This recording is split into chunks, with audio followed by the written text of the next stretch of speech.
The letter they didn't want sent when the family needed the lie more than the truth. Have you ever noticed that the moment you finally speak honestly, people who ignored years of dysfunction suddenly become very interested in your behaviour? Not the behaviour that created the damage, the behaviour that exposed it. At first it feels confusing.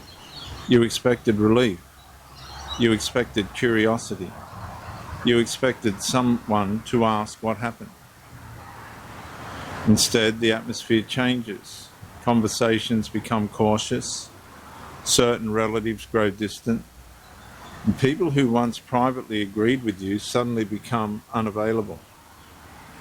And something invisible begins moving beneath the surface. The family system often feels exposure more than suffering. The strange thing is that most dysfunctional families do not survive because everyone believes the lie.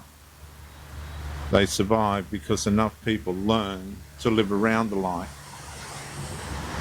One person becomes the carrier of anxiety, another becomes the rescuer, another becomes the entertainer, another disappears into silence.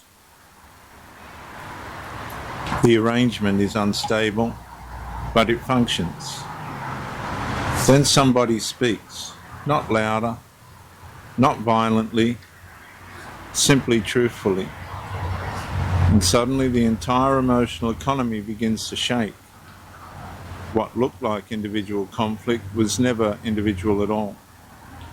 It was a collective agreement, an agreement that certain subjects would remain untouched, certain behaviours would remain unnamed, certain betrayals would remain buried. The moment those buried realities began to surface, people experienced something deeper than disagreement. They experienced threat. Not because the truth is false, because the truth forces choice, and choice carries consequences. The family member who spent years complaining now has to decide whether they truly want change. The relative who privately witnessed the damage must decide whether silence remains acceptable.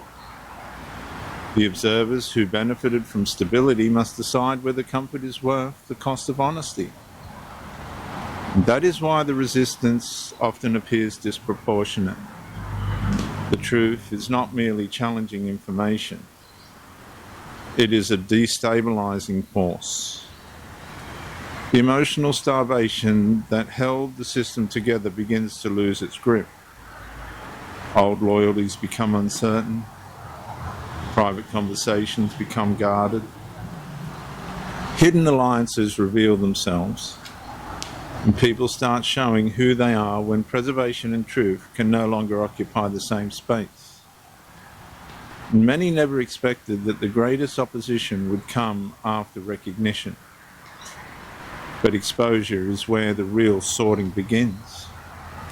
Because every family eventually reaches a moment where maintaining the illusion becomes more expensive than confronting reality. And when that moment arrives, everyone must decide what they are willing to protect. The truth, or the structure that requires its suppression.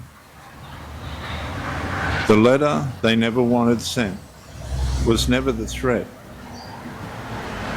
The truth it contained was the threat.